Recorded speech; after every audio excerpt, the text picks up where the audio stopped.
नमस्ते friends, Bharatiya Janata party Bharat का एक बहुत ही बड़ा राजनीतिक दल है। 2016 के अनुसार प्राथमिक सदस्यता के मामले में भी यह दुनिया का सबसे बड़ा दल है। भारतीय संसद और राज्य विधानसभाओं में प्रतिनिधित्व के मामले में भी यह भारत की सबसे बड़ी राजनीतिक पार्टी है। फ्रेंड्स, कैसे बन गई ये इतनी बड़ी पार्टी, क्या है इसके पीछे का संघर्ष, चलिए कुछ जानते हैं अमेजिंग फैक्ट्स इसी पार्टी के बारे में। भारतीय जनता पार्टी का मूल भारतीय जनसंघ पार्टी से है, जिसका निर्माण श्यामा प्रसाद मुखर्जी ने 1951 में किया था। 1977 में जब इंदिरा गांधी के द्वारा लगाए गए आपातकाल की समाप्ति हुई तो जनता पार्टी ने अपने पार्टी का निर्माण करने के लिए दूसरे पार्टी से विलय किया। इन्हीं प्रयासों से 1977 में कांग्रेस की पार्टी को हराना संभव हो सका। 3 वर्षों तक सरकार चलाने के बाद 1980 में जनता पार्टी विघटित हो गई और पूर्व जनसंघ के पद चिन्हों को फिर से संयोजित करते हुए भारतीय जनता पार्टी का निर्माण किया गया। शुरुआती दिनों में पार्टी असफल रही और 1984 के आम चुनावों में पार्टी को सिर्फ 2 सीटें ही मिली।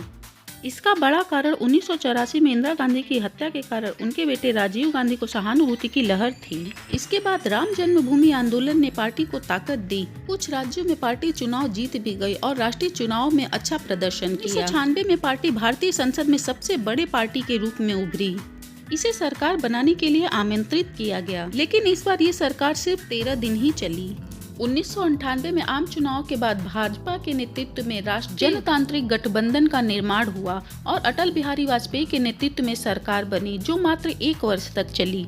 लेकिन इसके बाद फिर से आम चुनाव में राजग को पूर्ण बहुमत मिला और अटल बिहारी वाजपेयी के नेतृत्व में सरकार बनी। इस बार सरकार पूरे 5 साल चली। इस प्रकार पूर्ण कार्यकाल पूरा करने वाली यह गैर कांग्रेसी पहली सरकार थी। लेकिन भाजपा की किस्मत ने फिर पलटी खाई और 2004 के आम चुनाव में भाजपा को करारी हार का सामना करना पड़ा और अगले 10 वर्षों तक भाजपा ने संसद में मुख्य विपक्षी दल के रूप में काम किया। फ्रेंड्स, बीजेपी के चुनाव चिन्ह कमल के फूल के पीछे की कहानी भी अलग ही है। क्या वजह है कि इन्होंने कमल के फूल को ही अपना चुनाव चिन्ह जीता, तो चलिए जानते हैं। श्यामा प्रसाद मुखर्जी ने 1951 में जब भारतीय जनसंघ की स्थापना की थी तो उसका चुनाव चिन्ह दीपक हुआ करता था। आपातकाल के बाद जब जनसंघ का जनता पार्टी में विलय हो गया तब इसका चुनाव चिन्ह दीपक से बदलकर हलधर किसान हो गया।